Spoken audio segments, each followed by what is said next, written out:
मेरे ऊपर क्यों धमकी आएगी जब मुझे मालूम है कि मुझे किस इकोसिस्टम में काम करना है? मुझे संभल के बोलना होगा।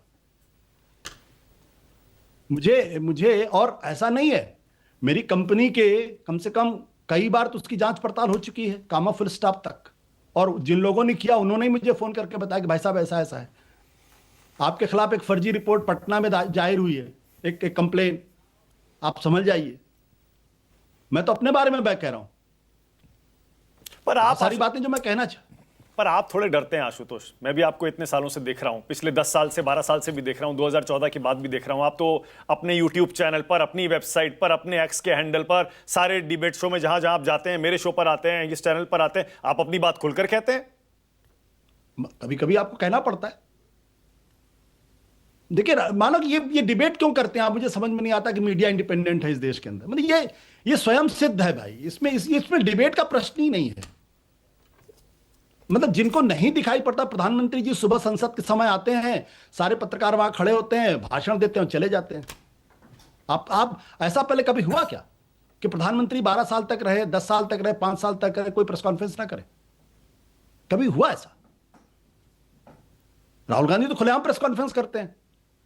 हाँ, लेकिन उसे सवाल पूछिए, लेकिन उसी प्रेस कॉन्फ्रेंस में मीडिया वालों से भिड़ भी जाते हैं, फिर उनको बीजेपी भिड़ का भी नहीं बता जाते। देते हैं। मीडिया डिजर्व्स दिस, डिजर्व करता है मीडिया, और deserves much more than this. इसीलिए मैं कह रहा था, मुझे मेरा मुख नहीं, मैं खुलवाना चाहता हूं आशुतोष। ना ना ना ना, आज खोलना पड़ेगा। आज तो डिबेट का मुद्दा ही है। आज कैसे कोई फायदा नहीं है, कोई फायदा नहीं, कोई फायदा नहीं मानक। हम सब लोग, हम सतीश जी, विनोद जी, इस बात को समझते हैं। हमको रोज रात में सोने के पहले ये सोचना पड़ता है कि ऐसा ना मेरे मुंह से कोई एक शब्द निकल गया हो, कहीं सनातन पे कोई शब्द निकल गया हो, हिंदू पे कोई शब्द निकल गया हो, कहीं प्रधानमंत्री के बारे में कोई शब्द निकल गया हो कि कल आपके खिलाफ एफआईआर हो सकती है। सवाल जेल जाने का नहीं है, सवाल उस पूरे परिवार की का जो टॉर्चर है, जो ट्रॉमा है। कभी उसको भी कभी लोग ने मेरे खिलाफ तो 2016 में एक केस दर्ज हुआ और अचानक 2023 में एक पुलिस वाला आ गया। उस केस में कुछ भी दम नहीं था, बोला भाई साहब आपको वहां जाना पड़ेगा। मैं तो नहीं था, मेरी वाइफ थी, आपको जाना पड़ेगा। मैं गया वहां, अच्छा, बैठा, बोला आपको गिरफ्तार कर सकते हैं। मैंने कहा आप कर लीजिए गिरफ्तार, अगर आपको ही लगता है तो।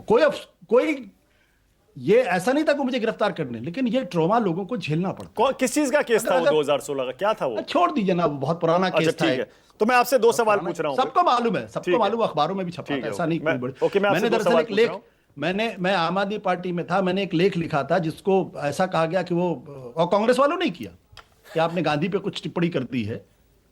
वो लोग अदालत गए, अदालत से जाके एफआईआर लिखवाई गई। वो मामला पुलिस को भी मालूम था इसमें कोई दम नहीं है, 7 साल तक उसमें कोई कार्रवाई नहीं हुई, और फिर वो मामला खुल गया, पुलिस एक दिन आ गई। तो अब आप सोचिए, जिसके घर पे पुलिस आ जाए दो, उसके परिवार का ट्रॉमा क्या होता होगा। ठीक है, तो मैं 2 सवाल पूछ रहा हूं आपसे, 2 सवाल पूछ रहा हूं आपसे आशुतोष। एक जोड़ दीजिए पहले। हाँ, ये जिस घटना का जिक्र कर रहे हैं, कांग्रेस ने एफआईआर कराई थी 2016 में, तो शायद मैंने जो नहीं, क्योंकि आशुतोष जी कह रहे हैं शायद कांग्रेस ने एफआईआर कराई।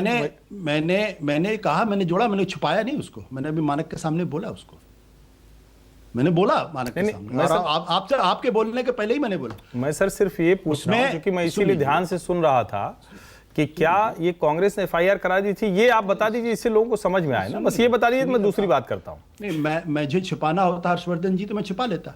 नहीं सर, आप छिपा कैसे लेंगे? लोग क्या आज के समय में पहले छिपा लेते थे? अब आप तर्क कर रहे हैं। नहीं सर, आपने इतनी भावनात्मक कहानी बताई और उसके बाद ये धीरे से बोल दिया कि वो कांग्रेस ने एफआईआर कराई थी, और सारी कहानी उल्टी आप बता रहे हैं। नहीं, इसका मतलब फासिस्ट मेंटेलिटी कहीं और थी, आप कहीं और डाल रहे हैं। देखिए, ये पूरे नैरेटिव को चेंज करने की कोशिश नहीं, आप कोशिश कर रहे थे, आप अपने ही उसमें फंसे। मैं तो बोल रहे थे, आप बोल रहे थे, मैंने आपको बीच में जरा भी डिस्टर्ब किया, कृपया मुझे बोलने दीजिए। सर बीच में मैं भी नहीं बोला था सिर्फ। नहीं, मैं भी बहुत सारी बातें बोल सकता हूं। मैंने तो नहीं छुपाया, मैंने तो कांग्रेस का नाम लिया। जब मैंने वो लेख लिखा था, उस लेख लिखने के बाद कांग्रेस ने बाकायदा प्रदर्शन किया था, मामला प्रदर्शन पे खत्म हो गया।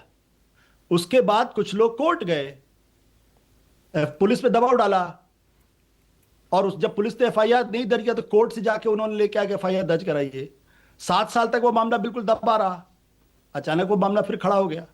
मैं वो नहीं कह रहा हूं यहां ना, और मैं तो डंके की चोट पर इसको कहता हूं। 2004-6 से लेके 2014 तक मैं संपादक था, और 2004 से लेकर 2014 तक कांग्रेस पार्टी की सरकार थी, मनमोहन सिंह प्राइम मिनिस्टर थे। सिर्फ एक बार मेरे पास फोन आया और आपके चैनल के एक साथी के संदर्भ में वो फोन आया था, भारत के इंफॉर्मेशन ब्रॉडकास्टिंग मिनिस्टर का फोन आया था। उन्होंने कहा कि आपने, वो बहुत पोलाइटली उन्होंने कहा कि आपने ये स्टोरी चलाई है, इसमें वर्जन नहीं है। मैंने कहा सर वर्जन तो हमने कोशिश की, आपने नहीं दिया, सिर्फ एक बार। और पब्लिक, सतीश जी इस बात के गवाह हैं कि group of ministers on media, जब हिंदुस्तान के सारे संपादक बेशर्मी के साथ वहां बैठे हुए थे, जब कपिल सिब्बल और दूसरे लोग उनको ज्ञान दे रहे थे, मैं अकेला था जो खड़ा होकर मैंने बोला कि mister minister, you are forgetting, you are dealing with the top talents of the country who runs channel.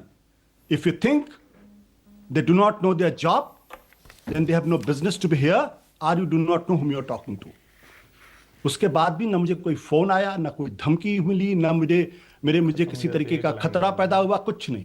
ठीक है, आज के जमाने में आप सोच सकते हैं जब ठीक है, ओके आशुतोष, इसका मतलब मेरा वो जो सवाल था वो यही था। इसका मतलब 14 से और 26 इसके मीडिया की तुलना अगर आप 4 से 14 के मीडिया से करेंगे तो 4 से 14 के मीडिया को कितना नंबर देंगे और 14 से 26 के मीडिया को कितना नंबर देंगे? नहीं, मैं 10 में 8 दूंगा, अभी 0। ओके, 10 में 8 मिलेंगे 4 से 14 के मीडिया को।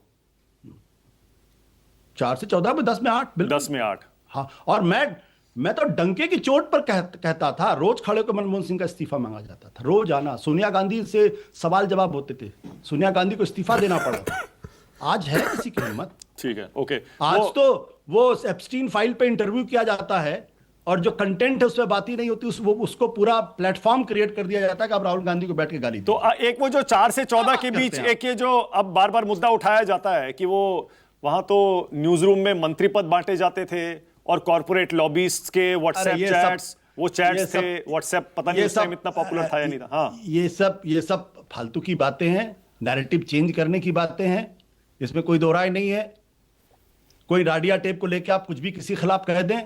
आज भी मैं बरखा दत्त को हिंदुस्तान के टॉप जर्नलिस्ट में मानता हूं, और जिनको आज टॉप का जर्नलिस्ट माना जाता है वो कहीं कुछ नहीं थे, जिंदगी में कुछ नहीं किया सिवाय चमचागिरी करने के, सिवाय सेल्फी खिंचवाने के, और सिवाय यस ना, दिस इज रॉन्ग। ये आपकी राय होगी, आप किसी की तारीफ करें प्लीज, लेकिन किसी की इस तरह से आप नहीं। मैं कह रहा हूं प्लीज, नहीं, I will not allow it. मैंने किसी का नाम नहीं लिया, नहीं नाम नहीं, तब भी नहीं, प्लीज। आज के जो भी आज जहां पर है अपनी मेहनत की वजह से, अपनी काबिलियत की वजह से, प्लीज।